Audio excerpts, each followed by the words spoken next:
Hello my dear friends, I'm so delighted to see the consistency, how seriously you guys are submitting daily tasks, and like you people are extraordinary.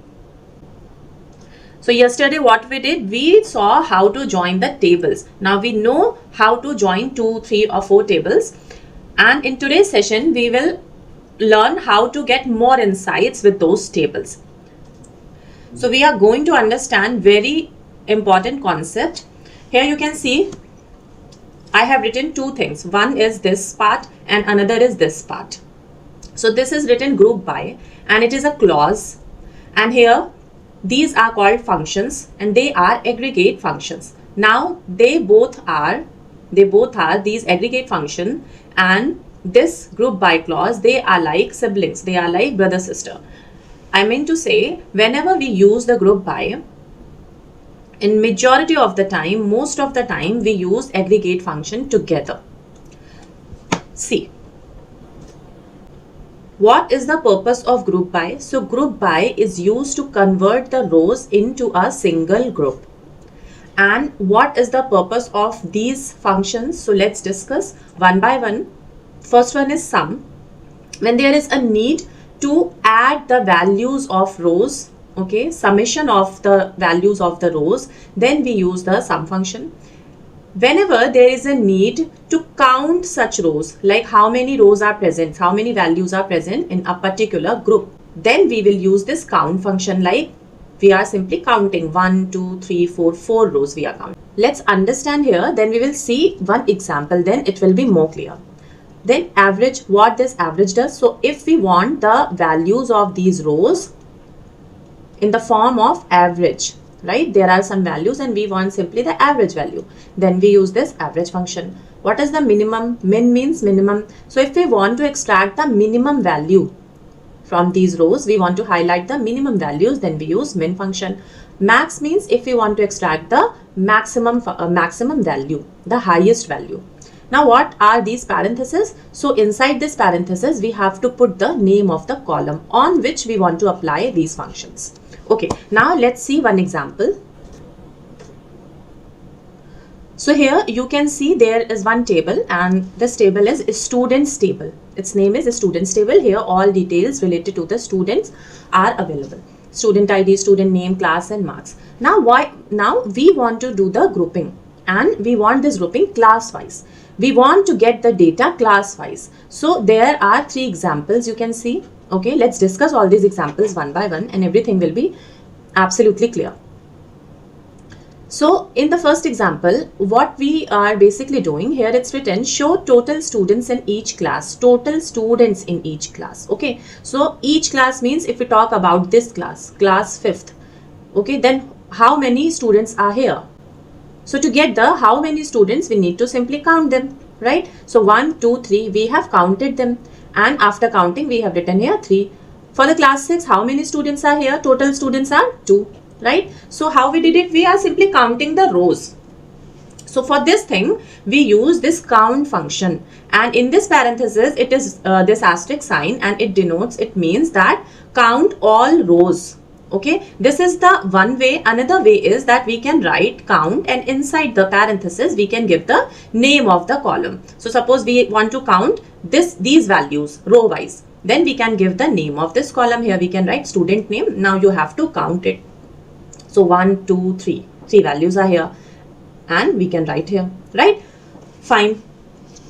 Now in the second example, it is saying show average marks in each class. Again, it is a grouping thing. We want the average marks for each class. So firstly, let's get the average marks for the 5th class. Okay, so for the 5th class, you can see 90, 85. So how we can get the average? We can get the average by using this average function. And inside the parenthesis, what we have to write? We have to write the name of the column because in this column, these values are written. Then in the last one, it is written show highest score in each class. Okay, this is again class wise, each class. So firstly, we have to take the class 5th or class 6th. So at first, if we take class 5th, then the highest marks among these values, what is the highest marks? So it is 90. How can we obtain it? We can obtain it using this function, which is max, and under this parenthesis we have to simply write the column name, which is marks here. Okay, so we have seen how to use the aggregate function along with what? Group by. Now let's see its code. So here you can see the coding part. Select what we need to select. We need to select the class column, and then we have to select the student name along with the count function. And from which table? From students table. Now we want to see the result in class wise. We want to see the result as class wise. So to get the result class wise, it means we want the different groups of class 5, of class 6, or of class 7, and so on. So for that we have to use this group by, means make the groups class wise. Now there is one very important thing, that if there are some columns, okay, if there are some columns, like there are 2 columns we are using, just after the select we are selecting 2 columns, if then there are 2 conditions. In one condition we can put one column with the group by and other column with the aggregate function. Okay, one column with the group by and other column with the aggregate function. Second condition says that if there is no need of this aggregate function, then you have to put both the columns with this group by. Okay, no column you can leave here as it is. We cannot leave it, right? So either use it with the group by or use it with the aggregate function. If there is no aggregate function, then use both the columns with this group by clause. Now let's see a sequence so that it will be easy for a beginner to execute the queries, execute our codes. So here you can see it is written SSJWG. You can read it like Sajwag or whatever you want. But by keeping this in your mind, you can easily write your codes row by row. So at the first place, you have to write the select, right? Then the name of the source tables. If there are multiple tables, then we have to use the join. And after join, if there is any condition, then we will use W's where. And if there is need of grouping, then we will use group by. So select source table, join, where, and then group by, right? Now come to our first query. This is our first query, which I will demonstrate. So here, queries might get bit difficult from now onwards. So there are some ways by which we can easily solve them. Very first, we should read the query thoroughly. We should understand what it is asking, right? At the first place. Then what we can do, we can extract the columns. Okay, we can basically follow this sequence.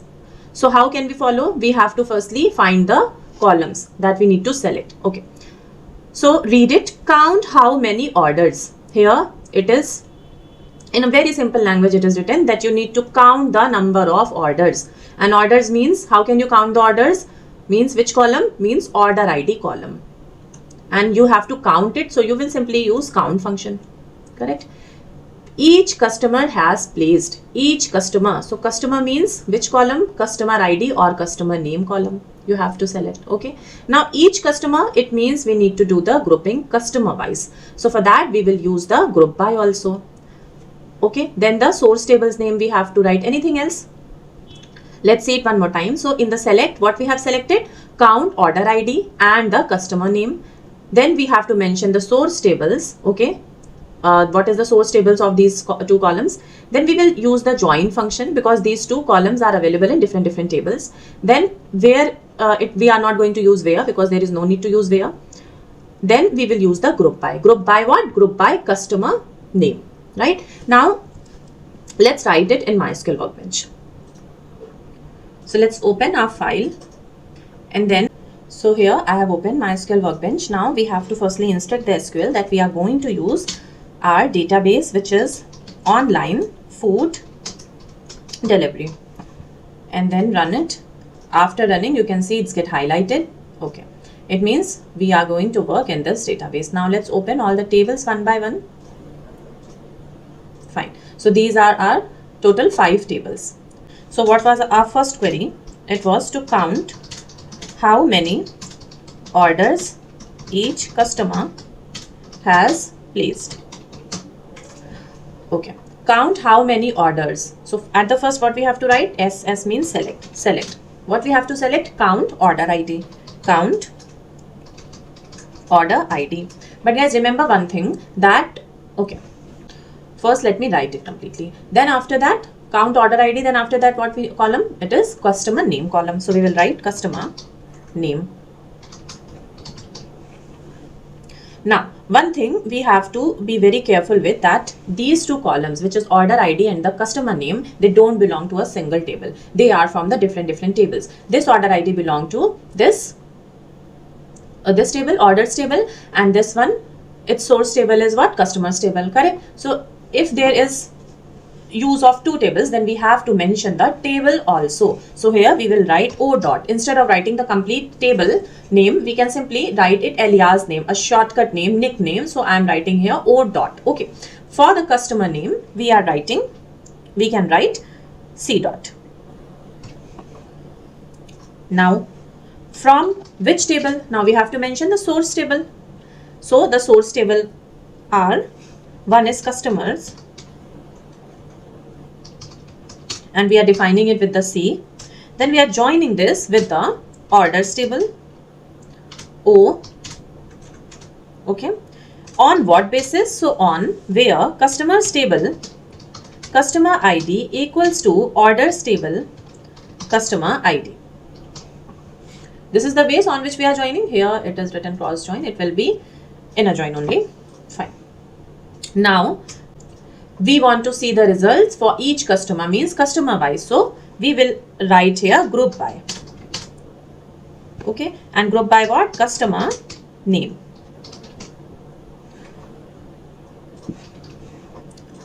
Anything else we can write? There is no use of where. So let's see one by one. S. What was the S? S for select. We have selected two columns. Then again as source table. So we have selected the source table. Then J, so we have used this join here. Okay. After joining, it was where. There is no use of where. Then G for group by. So we are using here group by, right? See guys, you all are absolutely free to explore in your own way. Okay, because I know all of you are not beginners, and this project is especially designed for the beginner perspective. If you are not a beginner, then you can simply skip this part and go with the tasks part, and you can perform the task, submit the form, and this is it. Nothing to worry much about it, right? Okay, now let's run it. Okay, we haven't defined this customers table. We have to define it also. So we will write here C. Okay, now let's run it. Okay, so here it is our result, and you can see that we are having our count of order ID customer wise. Now what if we want to change this name? It is not looking cool. It is not looking that good. We should change it. So we can simply mention here one alias name, and we can write total orders. We can write it. Now let's run it again.